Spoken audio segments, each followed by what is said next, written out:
Samantala, itong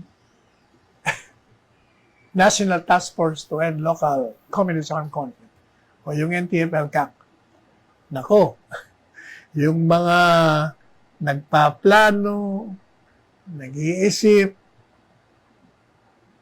ng mga kalokohan laban sa gobyerno,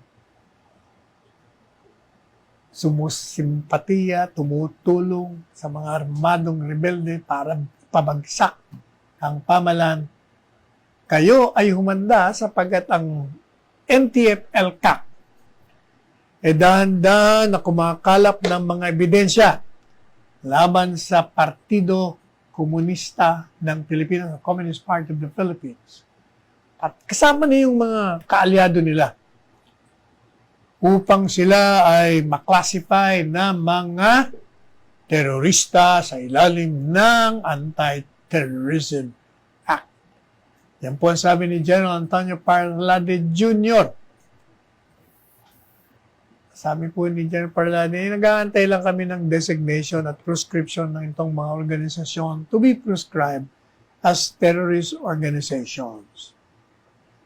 At inaakusahan po ni General Parlade na yan Gabriela, yung pong youth organization ng Anak Bayan, saka at ng League of Filipino Students o LFS, pati na yung grupo ng Kilusang Mayo Uno, yung human rights group na Karapatan, yung think tank na Ibon Foundation, pati na yung National Union of People's Lawyers,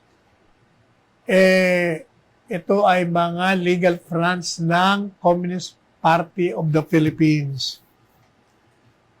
O sasabihin nyo naman, red tagging. Pero ang problema ho kasi, yung bossing nila ang nagsasabi na ito nga yung mga legal fronts ng CPP.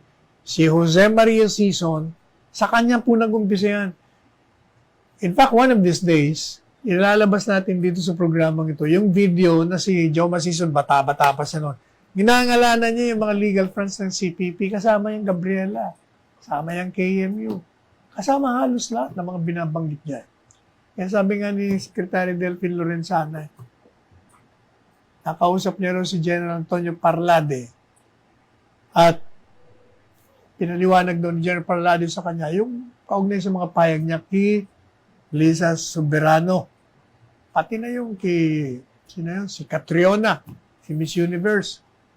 Yan sabi niya, nagpapaalala, gaya na sinabi natin, hindi naman nagbababala kayo kasi masyado kayong sinisilipan nyo eh.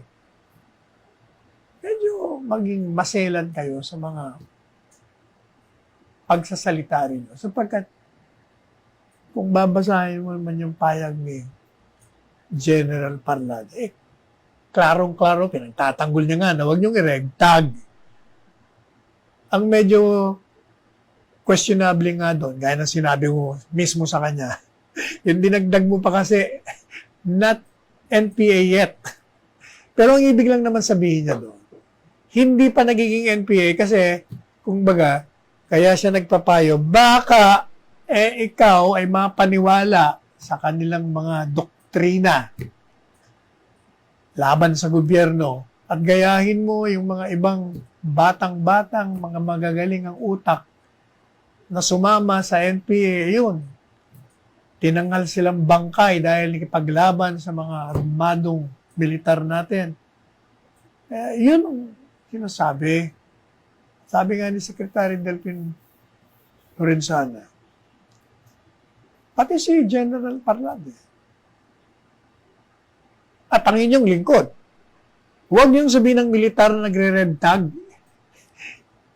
Si Joma Sison ang nagsimula niyan.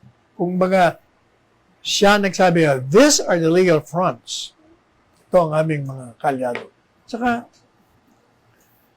let's call a spade a spade. Totoo naman eh. Totoo naman na legal fronts.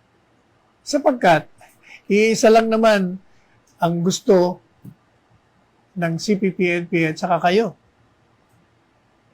There is only one purpose itong CPP, NPA, pati itong mga legal fronts.